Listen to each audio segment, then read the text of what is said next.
नमस्कार.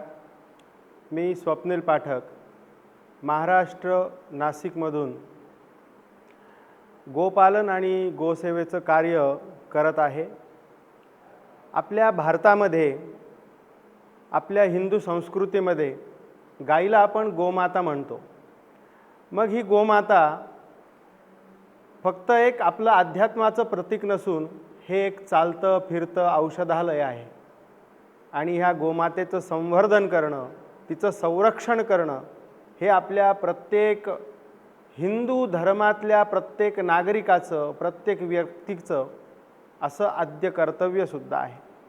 शास्त्रामध्ये असं सांगितलं गेलेलं आहे, गावो मे अग्रतः सन्तु गावो मे सन्तु पृष्ठता गावो मे हृदयः सन्तु गवाम मध्ये वसाम्यहम.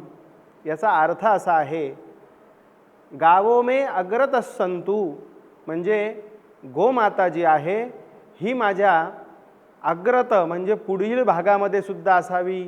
गोमाता ही माझ्या मागील सर्व ज्या ठिकाणी मी राहतो त्या मागील सर्व प्रदेशामध्ये सुद्धा असावी. आजूबाजूच्या सर्व प्रदेशांमध्ये ही गोमाता असावी.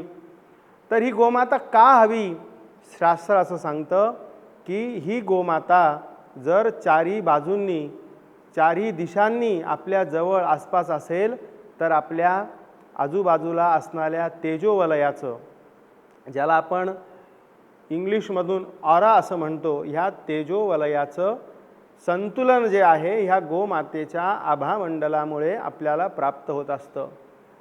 सूर्यनारायणाचे किरणं हे ज्याप्रमाणे ह्या पृथ्वीवरती पडतात आणि पृथ्वीवरती आल्यावरती या सूर्याच्या किरणाद्वारे बाकीच्या ग्रहांचा, तारकांचा जो काही प्रकाश आहे हा प्रकाश मानवी शरीरामध्ये असणाऱ्या बारीक बारीक रंध्रांमधून तो प्रविष्ट होत असतो.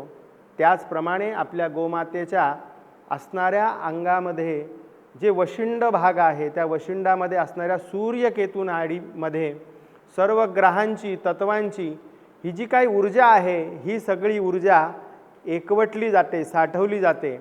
आणि असं धर्मामध्ये आपल्या विज्ञानानुसार असं सिद्ध झालेलं आहे की त्या वशिंडावरती जर आपण काही कालावधीसाठी रोज हात फिरवला तर आपल्या सर्व शरीरामध्ये असणाऱ्या विविध प्रकारच्या व्याधी असतील, विविध प्रकारचे असणारं आपल्याला मानसिक असंतुलन असेल, हे सर्व काही त्या सूर्यादी नवग्रहांच्या ऊर्जेमुळे, गोमातेच्या ऊर्जेमुळे हे सर्व निरसन होत असतं.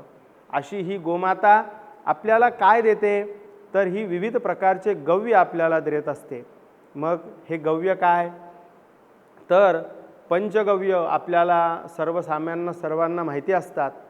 गाईचं दूध असेल, गाईचं दही असेल, गोमूत्र असेल, शेण असेल, अशा प्रकारचं हे पंचगव्य जे आहे ह्या पंचगव्याचं सुद्धा आपल्या शरीरशास्त्रानुसार विविध असं महत्त्व शास्त्रामध्ये सांगितलं गेलेलं आहे. आयुर्वेदामध्ये सुद्धा याचं वर्णन केलेलं आहे. शास्त्र आपल्याला काय सांगतं? गोमूत्रम गोमयम क्षीरम दधी सर्पिकुशोदकम आणि शरीर देह विशुद्ध्यर्थम पंचगव्यम धारयाम्यहम.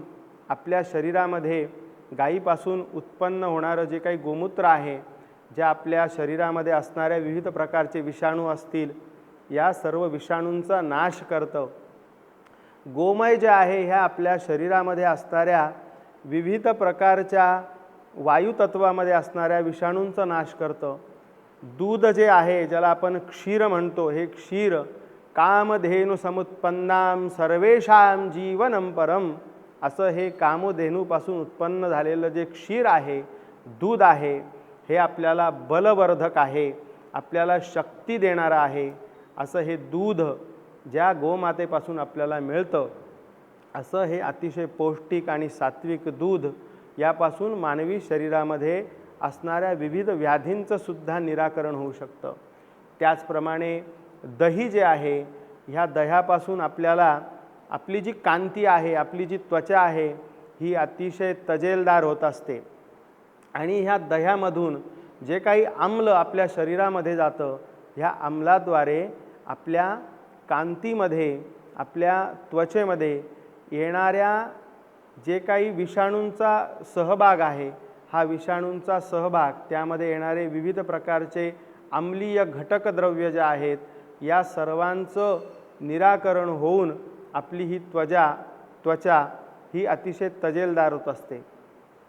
गाईचं घृत तूप जे आहे हे आपल्याला काय बुद्धीचं वर्धन करणारं आहे, तेजाचं वर्धन करणारं आहे, असं हे गाईचं तूप. आणि अशा प्रकारचे हे पंचगव्य जे काही आहे हे एकत्र केल्यानंतर याची एक महाऔषधी निर्माण होते. आणि ह्या महाऔषधीद्वारे आपल्या आयुर्वेदामध्ये विविध प्रकारच्या उपचार पद्धती सांगितलेल्या आहेत.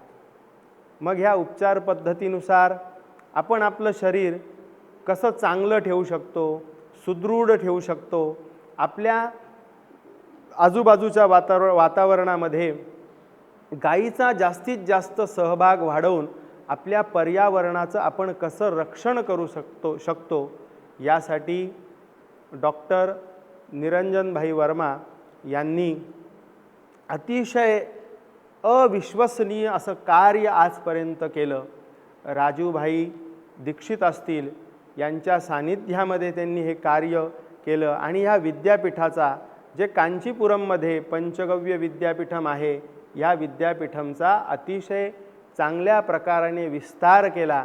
आणि आज ह्याच विस्तारातून ह्या पंचगव्यापासून, गायीपासून आणि गायीच्या उत्पन्न होणाऱ्या गव्यांपासून विविध प्रकारचे जे काही आपल्या परंपरेनुसार येणारे वैद्य, जी परंपरा होती, हे वैद्य म्हणजे आजच्या कलियुगाच्या भाषेमध्ये सांगायला गेलं तर हे डॉक्टर्स, अशा अनेक डॉक्टरांचं त्यांनी निर्माण केलं.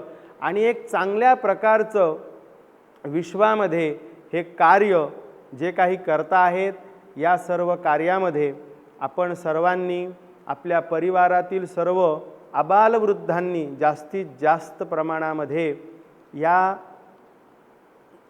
हे जे काही कार्य आहे या कार्यामध्ये सहभागी होऊन आपण त्यांना सहकार्य करावं. यासाठी 14, 15, 16 नोव्हेंबर रोजी तिरुपती बालाजी या संस्थानाच्या संलग्न आपल्या पंचगव्य डॉक्टर्स असोसिएट या माध्यमाद्वारे आपण एक मोठं असं महासंमेलन आयोजित करणार आहोत. या सर्व महासंमेलनाला आपण सर्वांनी आपल्या आजूबाजूच्या परिसरातील सर्व गोभक्तांनी, गोपालकांनी जास्तीत जास्त प्रमाणाने महाराष्ट्रातून, आपल्या आजूबाजूच्या परिसरातून सहभागी व्हावं, अशी मी तुम्हाला विनंती करतो. जय हिंद, जय महाराष्ट्र, जय गोमाता.